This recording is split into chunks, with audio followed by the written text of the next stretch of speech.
Bom dia, bom dia. Comecei aqui não como eu tinha imaginado, a música estava boa, aí puxei antes o Marco Fernandes.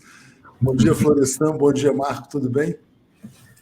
Bom dia, Marco, bom dia, Léo, bom dia a todos que nos acompanham aqui no Brasil e aí na China, né, Marco? Já vou fazer as apresentações. Marco Fernandes é pesquisador do Instituto Tricontinental, editor do Notícias da China, nosso convidado especial nessa manhã, no dia 12 de abril, 7 horas da manhã, para mais um Bom Dia 247. Bom dia, Marco, tudo bem?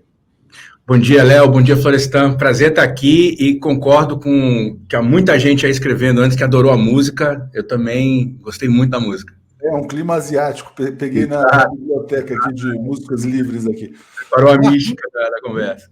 Muito bem-vindo aqui à TV 247. Muita gente já te conhece. Você está falando diretamente de Xangai, onde começa a missão do presidente Lula, inclusive com a posse da ex-presidente Dilma Rousseff como presidente do Banco dos BRICS. Eu vou colocar aqui para você e para o Florestan o que é a nossa manchete agora no Brasil 247, que é um editorial do Global Times, que a gente traduziu, né? Fala sobre o encontro histórico de Lula e Xi Jinping, crucial para o desenvolvimento e para a paz mundial, né? E eles falam assim: as relações Brasil-China ultrapassam o âmbito bilateral, têm importante influência global. E aí já queria passar para você, na sequência, Florestan segue aí nas perguntas, falando sobre a importância dessa viagem, que está tendo muito pouca cobertura da imprensa brasileira aqui. Mas você aí da China, o que você pode nos dizer? Bom, primeiro que acho que essa viagem acontecer com 3 meses de governo já foi uma vitória. Eu acho que a gente ouviu muita reclamação também do lado brasileiro, porque está meio desorganizado, não deu para fazer os acordos suficientes. Eu acho o contrário, né? Eu acho que o presidente Lula deu uma sinalização muito importante de que queria vir logo para cá, né? Ele foi visitar o Biden em fevereiro. Lembrar que da primeira vez que o Lula veio à China, no seu primeiro mandato, levou acho que 1 ano e meio para ele vir à China, né? O fato dele ter se disposto a vir com 3 meses já mostra também, né, o lugar diferente que a China ocupa para o Brasil hoje. E claro, o presidente Lula, como um grande estrategista de geopolítica global, sabe que precisa vir logo, né? Então, acho que aqui na China, começou ontem, assim, de fato, a grande movimentação na mídia, saindo artigo em todos os cantos, e claro que a partir de amanhã e na sexta-feira vai ser o grande tema, porque esse vai ser um dos encontros geopolíticos mais importantes desse ano, né? Não há dúvida disso. A gente sabe que o presidente Lula é muito querido aqui na China, os chineses não esquecem, né? Eles têm uma ótima memória na política, eles não esquecem tudo que o presidente Lula representou nos seus 8 anos de mandato, né? A fundação dos BRICS, né? Toda a aproximação entre Brasil e China em vários níveis estratégicos. Então, acho que essa vinda agora vai abrir uma nova fase das relações entre Brasil e China. E é isso que está se falando aqui também na China, essa é a expectativa, né, de que a partir de agora a gente vai para um patamar mais estratégico da nossa relação.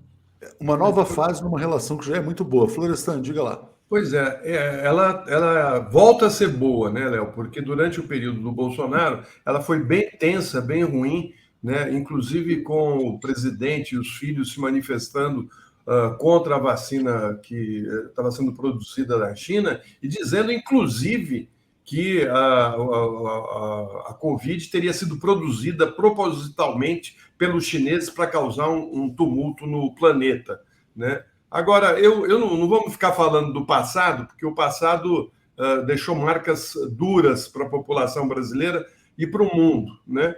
Eu queria saber, concretamente, né, o que você acha que pode sair nos próximos meses, nos próximos anos dessa viagem. Eu sei que os empresários acabaram indo para a China antes do presidente, né, porque havia um grupo de empresários que iriam viajar no mês passado junto com o presidente não pôde ir, e eles foram. O que de fato já foi acordado e o que você acha que pode vir pela frente, não só com relação ao Brasil, mas com relação ao Mercosul? Olha, primeiro que eu acho que a relação comercial entre Brasil e China, a relação econômica, ela precisa ser melhorada, né? Acho que a gente precisa ter um avanço qualitativo. Por um lado, a gente tem um comércio bilateral que não para de bater recordes, não parou de bater recordes, apesar do nosso presidente desastroso, né? Ela bateu 150 bilhões de dólares esse ano, com um superávit do Brasil de 26, 27 bilhões de dólares, um pouco menor do que o do ano passado, que tinha sido de 40, mas a gente sabe que a pauta brasileira é uma pauta muito limitada, né? Se você pegar soja, minério de ferro, petróleo bruto e carne, dá quase 90% das nossas exportações. Isso para a economia brasileira, a gente sabe que a médio e longo prazo isso não é o suficiente, e para o povo brasileiro isso não é o suficiente, né? O que é interessante, Florestan, é que, primeiro, o governo brasileiro está muito consciente disso, a gente vê pelas inúmeras declarações de vários ministros, do próprio presidente, e o governo chinês também está consciente disso. Eles aqui também têm dito a mesma coisa, né? Olha, o Brasil é muito maior do que essa pauta de exportação. Então, eu acho que estão dadas as condições para que a gente avance em uma série de pautas. E a gente já tem visto alguns acordos, né, que vão ser fechados. Tem um acordo, por exemplo, interessantíssimo, que vai ser, inclusive, fechado amanhã. Vai ser antes da reunião do Lula com o Xi, que vai ser na sexta. Amanhã, a Fiocruz está fechando um acordo com a Academia de Ciências da China para fazer 2 laboratórios, um no Brasil e um na China, de pesquisa de doenças infecto-contagiosas e desenvolvimento de vacina.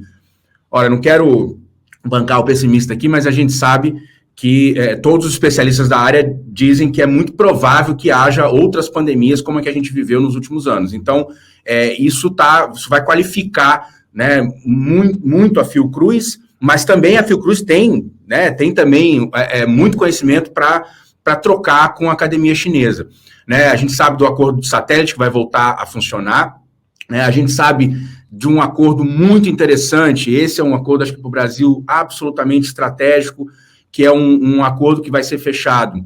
Tudo isso é memorando de entendimento, como eles falam, né? Você abre a porta para poder avançar nas negociações entre o MDA, o MDS brasileiro, né, o Desenvolvimento Agrário e Desenvolvimento Social, com o Ministério da Agricultura chinesa. E grande parte da pauta está relacionada à agricultura familiar, que é uma das grandes questões estratégicas, né? Por um lado, pela questão da fome, né, que nós estamos com uma situação calamitosa, isso é uma das grandes prioridades e urgências do governo Lula. Então, você tem que aumentar a produção de alimento e, ao mesmo tempo, a renda, né, do agricultor. Qual que é o grande problema do Brasil? A nossa agricultura, a gente sabe que está baseada toda no agronegócio. Então, a indústria de maquinário para a agricultura está toda no agronegócio. A gente tem muito pouco acesso no Brasil, a agricultura familiar, os agricultores, a maquinário, né? A gente, por exemplo, só 15% das propriedades brasileiras têm tratores, 4% só tem colheitadeiras. Você imagina o que seria? Nós já comemos 70% da nossa comida vem da agricultura familiar. Você imagina o que não pode ser a agricultura familiar brasileira com investimento em maquinário, em tecnologia. E isso, por exemplo, o próprio BNDES disse, a Natália Dias esteve aqui na vez passada, né, no evento da Apex, e ela disse que essa é uma das grandes pautas do BNDES. Então, acho que assim, tem uma série de outros acordos econômicos também que vão ser fechados, mas que a gente tem visto, né, um pensamento estratégico do governo brasileiro de avançar nessas pautas que incluem transferência de tecnologia, neoindustrialização, como o governo está chamando agora, e também essas questões mais urgentes como a fome. Marco, deixa eu rodar um vídeo do presidente Lula aqui de 59 segundos, rapidinho, e aí já te faço uma pergunta. Você não vai na China apenas querer saber o que os chineses vão fazer aqui, o que os chineses vão comprar de nós. Como é que eu faço? Nós também queremos tentar mostrar para os chineses que nós temos coisa para vender. E que não é só vender. Deu algum problema aqui. Deixa eu fazer. Deixa esse vídeo para depois, porque eu não consegui compartilhar aqui, a gente vai acabar perdendo tempo. O que ele fala é o seguinte, que ele quer não apenas, na verdade, saber o que o Brasil pode vender para a China, tem uma discussão sobre aviões da Embraer, Exato. Também trazer investimentos chineses no Brasil na área de infraestrutura. Essa é a mensagem central, né? E eu queria te perguntar sobre os trens de alta velocidade, porque isso é uma grande expectativa aqui no Brasil. Tem muita gente falando que há a possibilidade, inclusive, de que comece pelo Nordeste. Havia uma grande expectativa de um trem-bala Rio-São Paulo, mas talvez pela geografia seja mais fácil começar pelo Nordeste. E também precisa dar um panorama do que são hoje os trens de alta velocidade na China. Outro dia eu li que já parece que já tem viagem a 800 km por hora. Então, passo para você falar sobre essa área de infraestrutura também, Marco, por favor. Olha, essa área de infraestrutura, de fato, o presidente está corretíssimo, né? Para você ter uma ideia, os investimentos chineses entre 2005 e 2021, 2022, 76% do investimento foi para energia, se concentrou no setor energético. Só 4,5% foi para infraestrutura e 5% para manufatura. Então, acho que isso é uma das grandes questões, né? É isso que o presidente está falando, a gente precisa desse tipo de investimento que nós precisamos aqui. A questão dos trens, bom, primeiro que isso é uma coisa fantástica, né? O que eles fizeram de 2012 para cá, 2012, 2010, tinha uma linha só, que era Pequim-Xangai, né? Hoje já está quase em 20 mil quilômetros de linhas de trem de alta velocidade e que viajam a 350 km por hora. Esse trem que você falou, na verdade, Léo, é um maglev, que é aquele trem, né, que ele flutua literalmente, porque são grandes ímãs. Esse trem ele vai fazer viagens a 600 km por hora e já está previsto para a primeira linha entre Pequim e Xangai inaugurar em 2025. Vai fazer Pequim e Xangai em 2h30, o avião faz em 2. Né? Então, isso vai ser uma baita revolução aqui nos transportes chineses. Agora, claro, isso tem muita gente que tem dito isso, precisa saber se a gente vai, de fato, conseguir investimento, porque é muito caro. E, olha, eles não param de investir. Essa semana saiu aqui o resultado dos investimentos em trem de alta velocidade, ele já tem 20 mil quilômetros. Saiu aqui no primeiro trimestre desse ano, eles investiram cerca de 100 bilhões de reais para abrir novas linhas de trem de alta velocidade. Então, é evidente que isso seria muito bom para o Brasil. Agora, vai precisar saber se tem que combinar com os chineses, né? Vamos ver se eles também vão estar dispostos a investir. Porque eu acho que tem uma série de outras áreas também que a gente precisaria de investimentos, né, chineses, outras áreas de infraestrutura, algumas coisas até que a gente precisa mais rápido, talvez, mas não há dúvida de que a questão dos trens, seja ou não de alta velocidade, seria estratégico para o Brasil. A gente sabe o altíssimo custo de transporte rodoviário, principalmente para mercadorias, né? É que o trem de alta velocidade, né, Florestan, hoje ele é meio que um símbolo, né, do estágio de desenvolvimento dos países, né? Quem tem está na linha do desenvolvimento, quem não tem está ficando para trás. Diga, Florestan. Então, eu acho o seguinte, né, existe toda uma rota que os chineses planejaram, né, para fazer a integração do comércio entre os países, né, na Ásia e até a África e passando pela Europa. Existe alguma coisa em relação à América do Sul, né, porque, veja bem, os produtos brasileiros saindo pelo Atlântico têm que dar uma volta muito maior nos embarques de navios.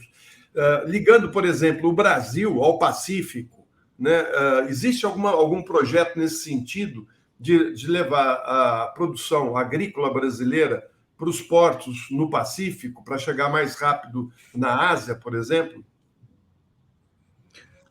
Aproveitando, só complementando, Florestan, se você tem expectativa de que o Brasil, de fato, faça adesão ao projeto do Cinturão e Rota, isso, né? Que essa assinatura é muito importante também. Claro. Bom, sobre o projeto, eu acho que há uns anos atrás tinha, sim, um projeto de fazer a ligação, acho que, se eu não me engano, via Chile, né? Passando pela Argentina indo até o Chile, mas esse projeto ficou em suspenso, né? Eu sei que também tem tentativas lá pelo Peru, que para a gente, claro, porque aí teria que passar pela Amazônia, é uma complicação tremenda, né? Mas acho que não tem nada nesse momento sendo feito, né? Sobre a questão do Cinturão e Rota, da nova Rota da Seda, a gente tem ouvido rumores, né? Pelo menos aqui na imprensa chinesa tem tido rumores, porque, claro, também eles querem que o Brasil entre. Aí o Brasil vai precisar ver, o presidente Lula vai precisar ver quais são os termos do acordo, porque, de fato, por exemplo, a Argentina acabou de aderir à nova Rota da Seda, foi no ano passado, né, quando o presidente Fernandes esteve aqui, e ele saiu daqui com promessas de investimento de mais de 20 bilhões de dólares, né? Então, quer dizer, se for por aí, evidentemente que seria muito bom para o Brasil. Agora, você sabe que eu acho que uma coisa que a gente precisa conversar, Florestan e Léo, é o seguinte: a China tem feito acordos muito, muito benéficos para eles, é óbvio, que é o interesse deles, mas para os países do sul global.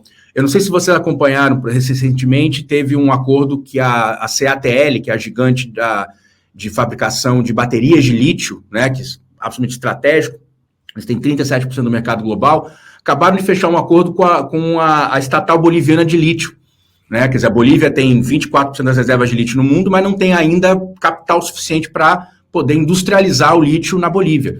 Ora, eles fizeram esse acordo recente, $1 bilhão, vão construir 2 fábricas de lítio, de baterias de lítio. Isso vai ser, imagina, você vai formar engenheiros na Bolívia, você vai formar uma série de trabalhadores especializados, né? Isso vai gerar muito mais renda para a Bolívia, né? E, claro, vai ser benéfico para a empresa chinesa. Eu acho que esse tipo de acordo, que a China fez a mesma coisa recentemente no Zimbábue, teve um acordo com a Argentina também faz um ano e pouco, de uma nova usina nuclear, que vai ter financiamento de $8 bilhões, 8 anos de carência e transferência de tecnologia, que os chineses também dominaram em 2021. Quer dizer, eu acho que a China está apontando, né, está sinalizando o tipo de acordo que está disposto a fazer. E, ora, se a Bolívia e a Argentina conseguiram acordos como esse, imagina o que o Brasil, com a estatura política e econômica que nós temos, o que o presidente Lula não pode propor. E não necessariamente vai ser amanhã e depois de amanhã, mas eu acho que o Brasil precisa aproveitar essa janela de oportunidade que a China está criando para os países do sul global. Marco, deixa eu só agradecer aqui ao Márcio Rocha, né, falando dessa mudança no modal de transporte, da importância. Eu fiz um ajuste no seu microfone para menos, o pessoal estava dizendo que estava estourando um pouco em relação aos demais. Vou pedir para o pessoal dar um retorno aqui. Queria te pedir para falar sobre a importância do Banco dos BRICS, né, o papel da presidente Dilma Rousseff, como ela foi recebida e o que o Banco dos BRICS pode fazer no fomento a esses grandes investimentos aí na área de infraestrutura.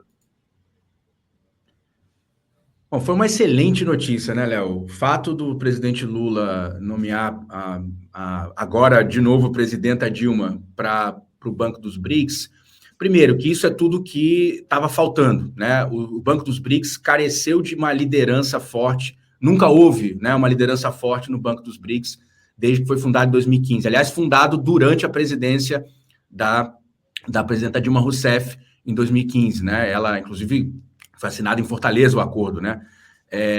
Então, acho que isso é a primeira coisa. A gente sabe o estrago que o Marcos Trojo fez aqui nos últimos anos. Aliás, ele nem estava aqui. Ele passou o tempo inteiro praticamente no Brasil ou nos Estados Unidos. Ele não esteve aqui. A presidenta Dilma comentou... Quando você fala aqui, é bom lembrar que você está na China, porque tem muita gente que está entrando... Isso. Hoje eu tô em Xangai, eu estou aqui a 3 quilômetros do Banco dos BRICS nesse momento. E vou estar lá amanhã, inclusive, na cerimônia também, com o presidente Lula e a presidenta Dilma. Então, assim, primeira questão, os BRICS têm um potencial gigantesco que está subaproveitado.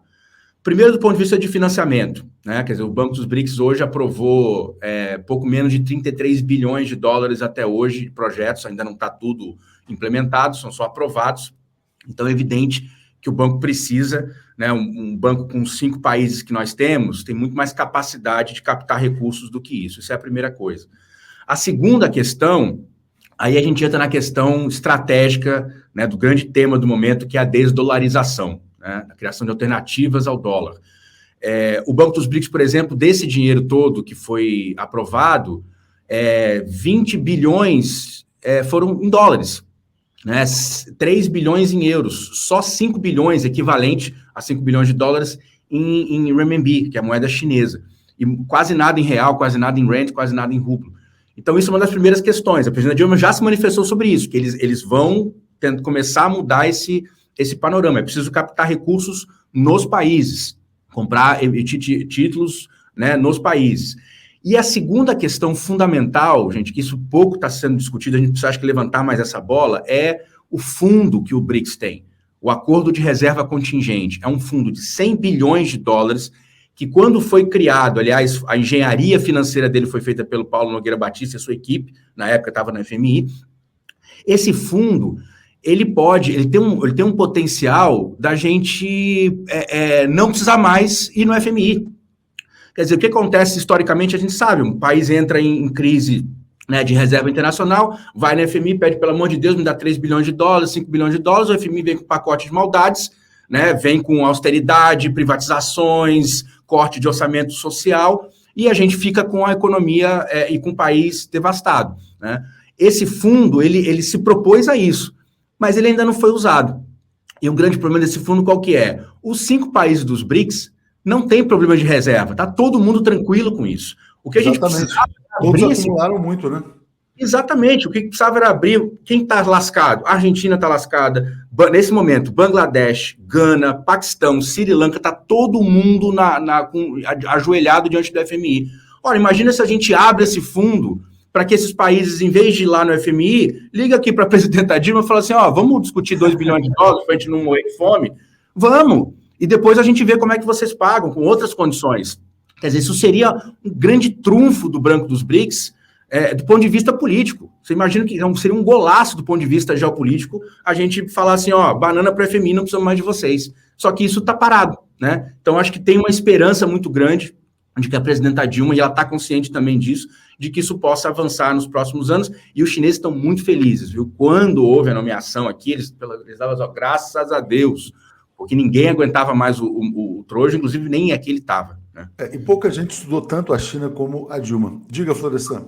Não, então, eu conversei com o Celso Amorim, antes do embarque para a China, e ele estava me falando dessa questão da moeda, né, para os negócios entre os países dos BRICS. Ele me falou que, provavelmente, a moeda que vai ser utilizada no futuro próximo será a moeda chinesa, porque é a moeda mais forte dos BRICS. Ou seja, eles vão encontrar um caminho de usar a moeda chinesa nas relações comerciais entre os países que compõem os BRICS. Você acha que essa é uma das alternativas que se coloca? E, inclusive, porque, segundo o Celso também, vários países que estão negociando com países que não fazem parte da esfera de poder dos Estados Unidos e que, portanto, correm risco de sofrer sanções, estão fazendo negócios com moeda local, né,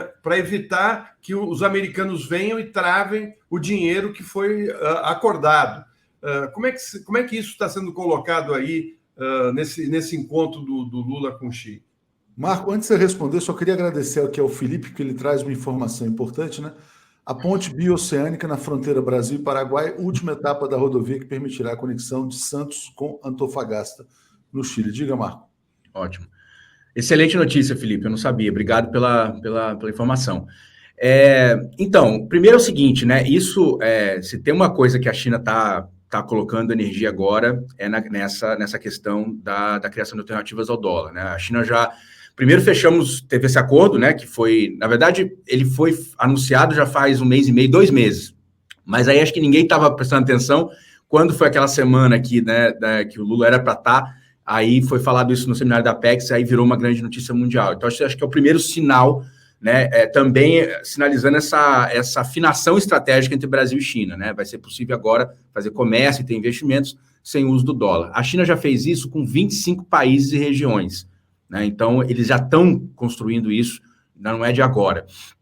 No âmbito dos BRICS, há um grupo de trabalho que está trabalhando, nesse momento agora, acho que é uma rede dos think tanks dos BRICS, no projeto que eles chamam de R5, né? Acho que vocês devem ter ouvido falar, o Paulo sempre fala dele, que o R5 é porque as 5 moedas dos BRICS começam com R, né? O renminbi, o rublo, o real, o rand e a rúpia da Índia.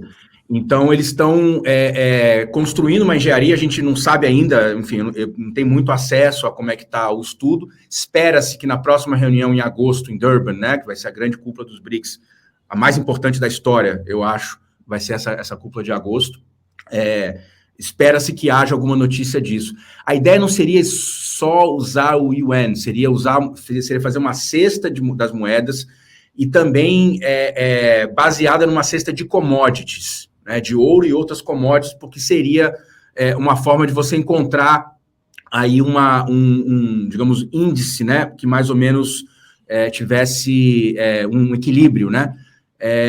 O interessante disso é uma moeda de reserva, na verdade ela vai ser, né, para o comércio entre os países e também para ter isso como reserva para poder, mais uma vez, ir escapando aos poucos do dólar. Agora, claro, o yuan já está sendo cada vez mais utilizado, né? Já tem uns meses atrás, foi um anúncio aqui na China, causou um maior alvoroço.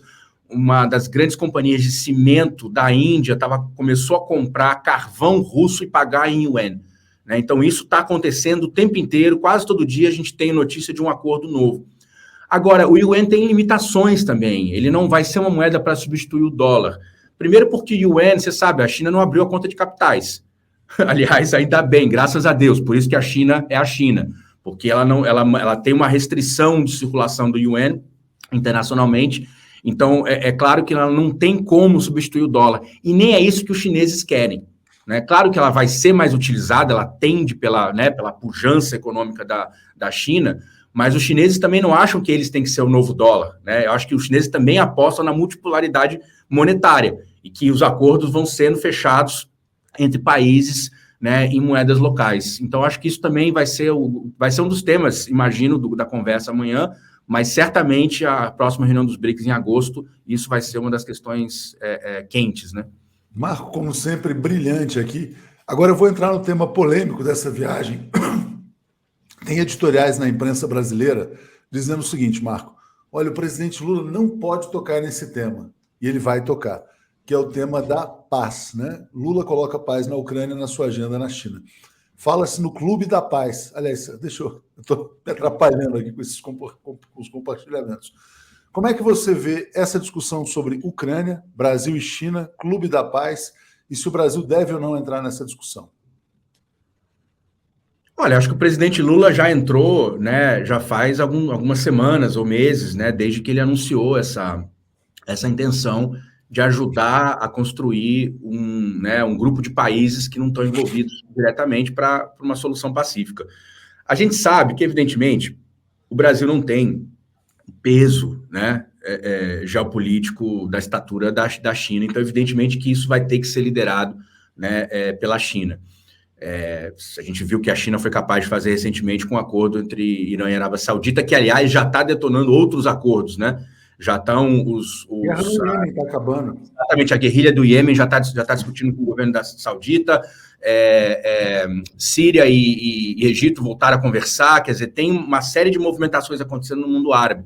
E a gente sabe que o grande fiador disso é a China, é o presidente Xi Jinping. Agora, claro, a gente também sabe da importância que o Lula tem no sul global, principalmente, né, e da capacidade que o presidente Lula tem de dialogar também com a Europa e também com os Estados Unidos. Então, nesse sentido, claro, eu acho que o presidente Lula o Brasil não vai ser o grande protagonista desse possível acordo, mas tem um papel fundamental, né? Eu acho que o presidente Lula já anunciou, né, que eu vou lá na China, eu vou falar com o Xi Jinping sobre a Ucrânia, né? Isso é fundamental. E eu acho que também alguns sinais recentes, né, Florestan, eu acho que foram importantes. Primeiro, eu não sei se vocês viram a votação no Conselho de Segurança da ONU sobre o pedido da Rússia para a investigação do atentado terrorista contra o Nord Stream 2, né? Tudo indica que foi executado pelos Estados Unidos. Houve um pedido da Rússia, né? Só 3 países dos 12 votaram a favor da investigação. A Rússia, óbvio, a China e o Brasil. Acho que foi uma importante sinalização depois daquele voto que a gente ainda não digeriu muito bem, né? Aquele voto na Assembleia Geral condenando a invasão russa, né? E não se abstendo, mas também a vinda do chanceler, a vinda do ex-chanceler Celso Amorim, do secretário especial da presidência. Do chanceler.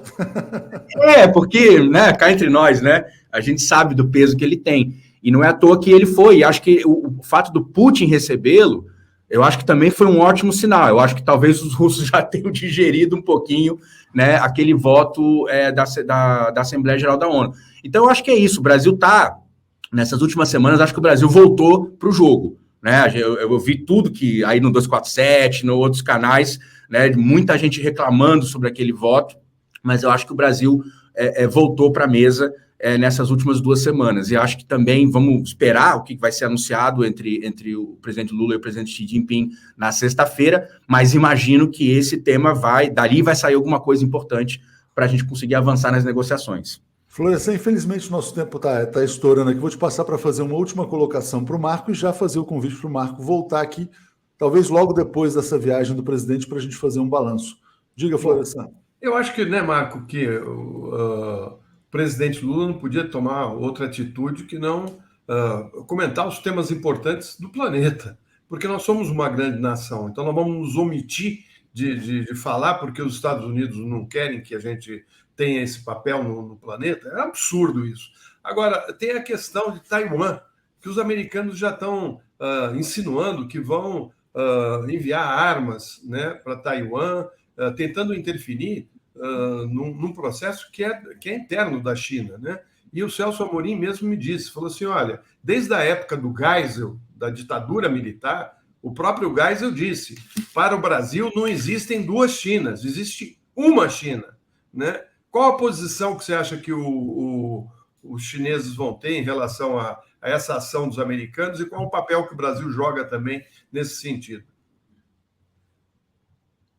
Olha, é muito preocupante, Florestão, o que está acontecendo, né? A escalada de provocações dos Estados Unidos em relação a Taiwan, não sei se vocês viram, faz mais ou menos um mês, a capa da Economist, eram 10, 11 matérias, já assim, o mesmo tom da Ucrânia.